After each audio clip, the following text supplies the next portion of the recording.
Los indígenas del Perú están en la selva. ¿Por qué? Porque no han sido parte de la estructura incaica, no han sido parte del Estado colonial, y nuestra República Peruana recién nos ha puesto bajo el orden del Estado peruano desde los 50. Y están todos mis pueblos indígenas que voy a mostrarles de la selva. ¿Y qué más han agregado? A los puros, a los aymaras, a quechuas en algunas provincias y un pueblo indígena a la zona de Huarochirí. Esos son los 52 pueblos que ha reconocido el Estado peruano. Ya no hay más indígenas. Casi me convenzo. De que en el Perú prácticamente los indígenas son especies que existen allá en la selva y que ya en la sierra, esas cosas no existen. Siempre nos han enseñado que en el Perú que no tiene la isla mina de Mandín. Y si admitimos esa premisa, entonces todos somos indígenas. Y si todos vamos a ser indígenas, entonces ya no es operacionable como categoría antropológica y sociológica el concepto de indígena. Siempre el otro está en algún lado al fondo, o en la Amazonía para muchos de nosotros, como si la Amazonía fuera un espacio en donde nosotros proyectamos nuestras categorías de lo indígena. Y es verdad, no existe una definición universal sobre lo indígena, solo existen criterios. No tenemos ningún concepto, sino solo criterios. ¿Por qué no tenemos un concepto? Porque no se puede reducir ni el discurso técnico, ni el discurso indígena en un concepto. Las fiestas, las costumbres, los colores de las comunidades no son pleitas. ¿Ok? Pues hay un sincretismo cultural en costa y sierra. Y para empezar, hay ciertas zonas del Perú donde la masacre demográfica fue tal que ya no quedó ninguno. Ejemplo, Cajamarca. El hecho de que en nuestro país haya habido y siga habiendo un gran mestizaje, y yo diría en la costa, en la sierra, y también en grandes partes de la selva, eso no quiere decir, decía Basadre, que las fracturas que se habían generado en nuestro país en la época de la colonia hayan sido ya completamente superadas. Esas fracturas continúan vigentes. Y esas fracturas se expresan muchas veces en momentos difíciles.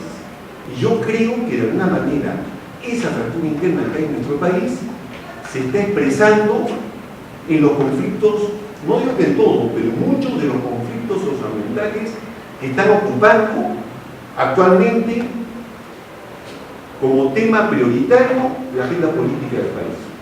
Todas estas fracturas que podemos invocar no pueden ser justificación para que tengamos ciudadanos de una, dos y tres categorías. Y lo que tiene que unificar a los ciudadanos, nos guste o no nos guste, es el respeto a la ley. La ley en el Perú se llama Constitución, porque el Perú es una república, ¿no es cierto? Y la Constitución nos obliga a respetar un ordenamiento para poder avanzar como sociedad política. El país ahora es una olla a presión, ¿no? ¿Y eso qué significa? Que muchas de esas estrategias que se han estado utilizando por parte incluso de las propias empresas para poder manejar conflictos no están funcionando. Que hay que innovar, que hay que plantearse, en todo caso, la duda. Las empresas han tenido que incorporar a su planteamiento estratégico variable social y variable ambiental. Las empresas de industrias extractivas en el mundo han sido lo peor. ¿Okay? Han organizado guerras, matanzas, asesinatos, conspiraciones, golpes de Estado. Pero ese tipo de comportamiento ya no lo pueden hacer como antes. Es porque ha cambiado el marco de referencia para hacer negocios en el mundo. Hay que mostrar un respeto por la gente, porque sí, a veces también es cierto, voy a decirlo, sé muy mal pues, que los ingenieros de Yanacocha lleguen a Cajamarca y lo primero que hagan los fines de semana es emborracharse y usar sus 4x4, ¿no? ¿Sí? Y no me hablo solamente de los ingenieros blancos, también hay ingenieros que podrían ser calificados de indígenas que hacen exactamente lo mismo. Mi hipótesis es que hasta el momento no nos estamos dando lo suficientemente cuenta que los conflictos socioambientales que estamos viviendo tienen no solamente una dimensión económica, que la tienen, hay conflictos de intereses, sí, pero tienen también una dimensión intercultural. Hay un conflicto intercultural ahí que está actuando en lo económico y en lo político, y si no queremos verlo, va a ser difícil que podamos nosotros encararlos de una manera pacífica, racional y generar un ambiente de desarrollo para el país.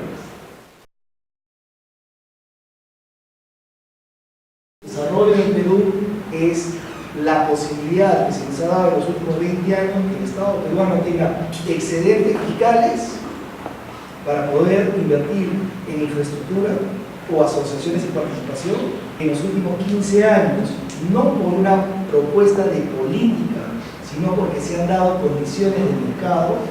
La sociedad peruana es mucho más integrada que antes y los sectores de los deciles más bajos del Perú son los que más han ganado en crecimiento de ingresos o valorización de sus activos. Es preocupante que los que deciden las políticas en nuestro país, digamos, no duden que las aproximaciones que se hacen, en este caso, a las poblaciones en las cuales hay recursos en el subsuelo, etcétera, etcétera, esas aproximaciones algo está haciendo que estén fallando, porque si no, no estaríamos en la situación en la que nos encontramos. El crecimiento económico es fundamental para el desarrollo. Desarrollo entendido económicamente. ¿Y qué es el desarrollo entendido económicamente? Es algo muy concreto. Que las personas tengan posibilidades de tener más panes en la mesa, más artefactos que les faciliten la vida y más potencialidades de generar más riqueza en el futuro. Hablo de educación y hablo de salud. El economista presupone que la lógica del interés y de la acumulación es una lógica universal. Y sería bueno, pues, yo creo, tratar de relativizar un poco el punto de vista económico. Si por primera vez en el Perú estás integrando el territorio, mejor los índices macro y micro, tú deberías hacer lo siguiente. La Constitución del Perú es para todos los peruanos y ellos son indígenas, son peruanos. Desde el Código Civil, Código Penal, todas las normas y que se le deben a todo ciudadano es lo que se le debe aplicar. No sé si alguno de nosotros aprendió en el colegio un curso algo así como diversidad sociocultural del Perú. No existe.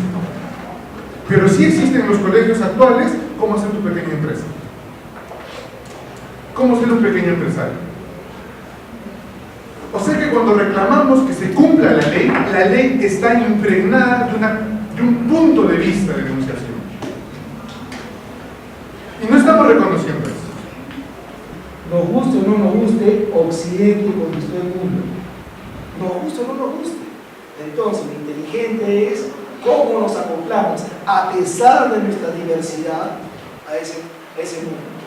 Hay estudios del Instituto de Estudios Peruanos, que es una entidad que nadie va a decir que es neoliberal, que establece claramente que si a una casa que no tiene agua, teléfono y electricidad le ponen las tres cosas, el ingreso familiar se multiplica, aumenta el 70-80%. Si no hay crecimiento económico, no hay ningún tipo de desarrollo. O sea, la condición necesaria, más no suficiente, es crecimiento.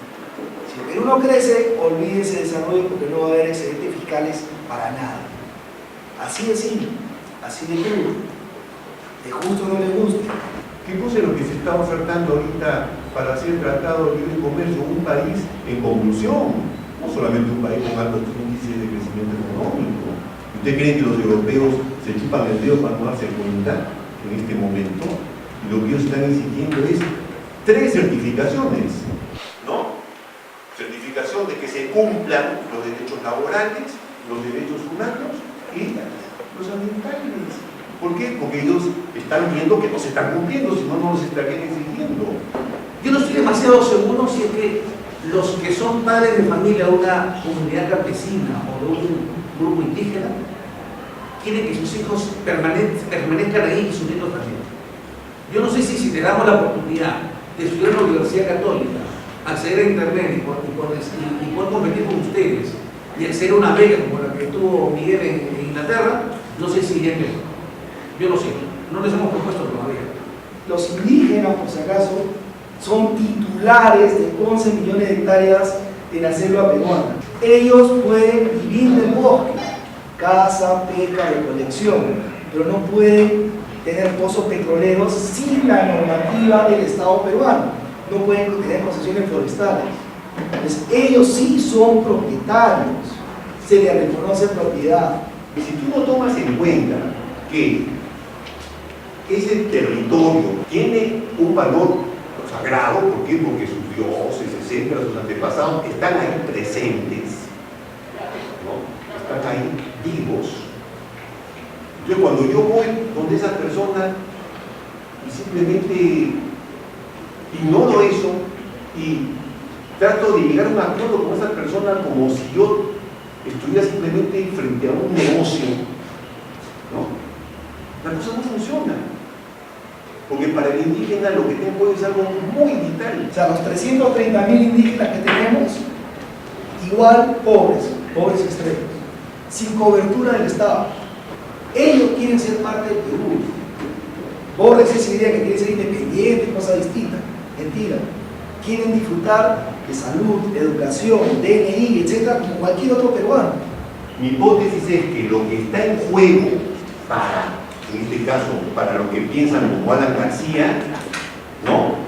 Son muchos en el Perú, lo que está en juego para ellos no es lo mismo que lo que está en juego para la gente que vive en las comunidades y donde están entrando las empresas. No es lo mismo. Nosotros pensamos que es lo mismo, pero no es lo mismo. Hay dos marcos epistemológicos en conflicto desde el siglo XVI. Mi punto es que no hay solución que venga de ninguno de esos marcos epistemológicos.